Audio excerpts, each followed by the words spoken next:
Hey guys, Coach Adam talking to you again today with another Coach Adam's comment section. Keep those questions coming in the comments so I can get to these as often as possible. So today's question comes in from N. Linat. I think she sent me this from Instagram.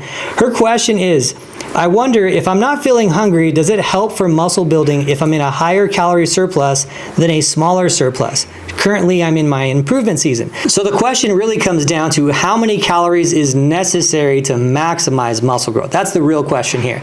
So are you willing to sacrifice some body fat gaining for maximal muscle gaining? Is that the best method? Is it better to just keep it lean and keep it tight as possible and only raise the calories up a little bit? Is that enough? So that's the real question here. And so let's go into how many calories are in a pound of muscle. That's the most important thing. And then we also have to look at how much muscle can I build over a course of time based on research. So based on research, a natural athlete in a study that was done can build 1 pound of lean mass, of 1 pound of actual muscle tissue in about a 45-day period. So about 10 grams of actual synthesized skeletal muscle, synthesized protein, skeletal muscle in a day, 10 grams. So it's very, very little. Now we have to look at, okay, how many calories are in a pound of muscle, right? Intuitively, we would say, well, there's 3,500 calories in a pound of fat, so there should be 3,500 calories in a pound of muscle, but that's not the case. So remember, muscle is a macro, it's protein, right? Fat is a macro, that's fat. That's 9 calories per gram of fat, 4 calories per gram of protein. Muscle is actually less calories than fat. Okay, so 1 pound of skeletal tissue, 1 pound of actual lean mass, skeletal muscle, is going to be about 800 calories. So when we think about that, and we think about also, okay, I can gain about 1 pound of lean mass every 45 days, that is somewhere in that equation is going to be the answer for how to maximize that number, right? So do the math on that. 800 calories divided by 45 days, it's not that many calories per day. So when we do that math, 800 calories divided by 45 days, about 17 calories is what we come up with, which is a crazy small calorie surplus, all right? So what's happening? Why are people overshooting? Why are people trying to gain 1 pound a week?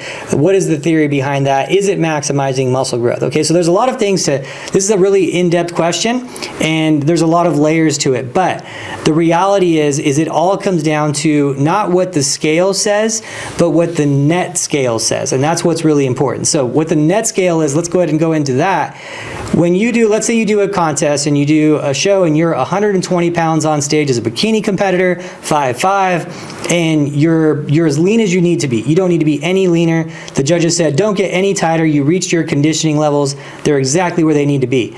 But the next time you get on stage, you want to be, we're going to look at the stage weight of the next time you get on stage being the same level of conditioning, right? You want to be 2 pounds heavier the next time, 3 pounds heavier the next time you compete with the same conditioning that you had, right? So that's what's important. So the net gain, not the scale weight gain throughout the off season, the net gain from stage to stage. So the problem that we have in the off season is a lot of us are very impatient, or I would say most of us are impatient.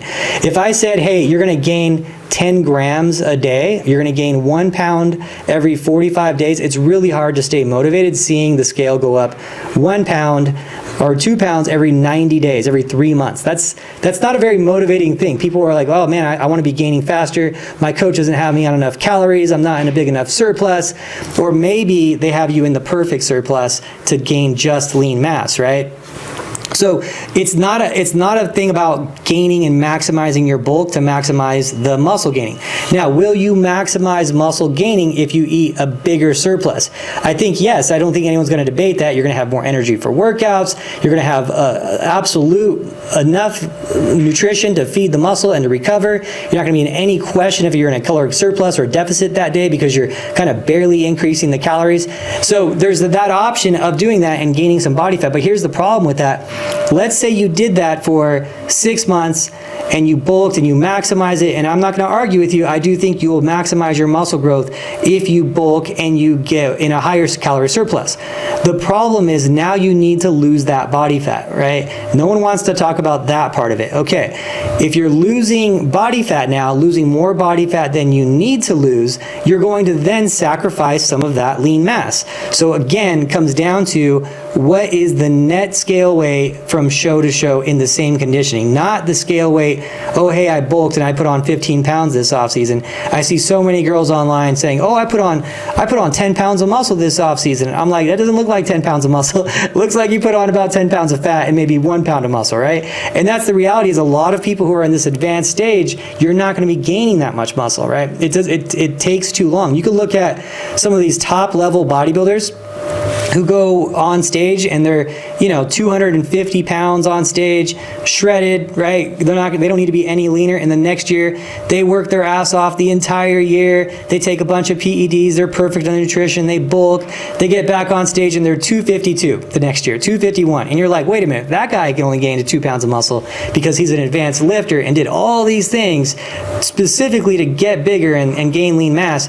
You're telling me a bikini competitor in the off season put on 10 pounds of muscle? Come on now, that's not happening, right? So we have to be realistic too about how much muscle you're actually going to gain.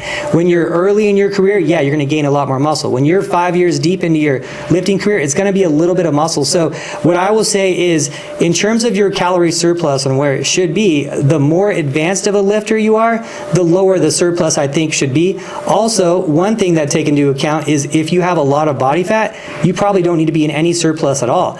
Just having the body fat puts you in a surplus, right? Just having those extra calories in your body already, your body can take those calories and use them as energy even if you're in a slight deficit to build muscle. People don't want to talk about that. They just want to say, oh, I'm off season now, so now I want to gain lean mass and maximize it. But really they're making excuses to eat whatever they want, right?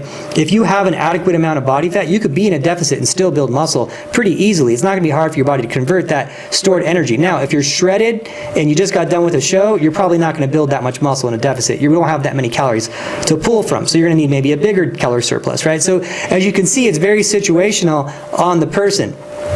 Early in their career, a lot of body fat, probably put them in a deficit or maintenance calories to gain lean mass, and will probably still optimize growth.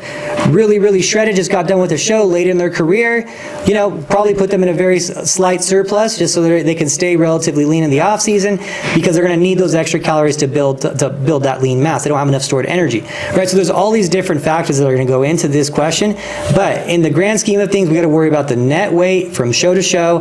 We have to worry about not gaining too much body fat, because if you gain a lot of body fat, you're going to lose lean mass when you're dieting off that body fat. So my recommendation would be to be in a slight surplus, to not get too anxious and not get too eager to put on a bunch of weight in the off season, because you're not putting on just lean mass, you're putting on body fat too. And so I want to minimize that, so we minimize the work later. I want to maximize the time frame in which we can be building pure lean mass, and I want to get close to maintenance calories with a slight surplus so we can minimize that body fat gain and really just focus on the muscle gaining. So the problem with that is, again, you're not going to see much scale movement. It's going to feel like you're not making that much progress, because if you're adding 10 grams of lean mass a day, you don't really see it that quickly. It's going to take a while for you to physically see it. You're not going to be seeing it on the scale that much. You're going to be like, man, I'm not doing anything right now. You're going to get frustrated, and then that's when people start bulking, right? So that's the thing. You got to be patient with these things and understand these things are happening. If you want to be perfect about it, probably somewhere around a slight surplus. Probably around, if you have a normal amount of body fat, you're in that healthy range of body fat, you're not stage lean, you've been lifting for 3 years, probably just 100 calorie surplus a day is going to be enough for you to maximize your muscle growth. And it's just crazy to say. A lot of people are going to be like, that's not true. That's not, you should be bulking, you should be gaining 1 pound a week. The science is showing us otherwise. The science is showing us you can only gain so much muscle. So why feed it so much? There's not that many calories in muscle, period. People overestimate all these different calorie things. So that would be my long answer. Keep the calorie surplus minimal. Look at your situation. Maybe talk to a coach, because that is going to be an important factor in how to attack your off season. Does it make sense for you to bulk? If you're in your first year of lifting, maybe it does, right? So there's all these different scenarios. So sorry I can't answer it super clear. Hopefully this gives you some more insight to what we do as coaches, of course. That's what I got for you today. TeamElitePhysique.com for worldwide online coaching. Keep those questions coming in. Thank you so much.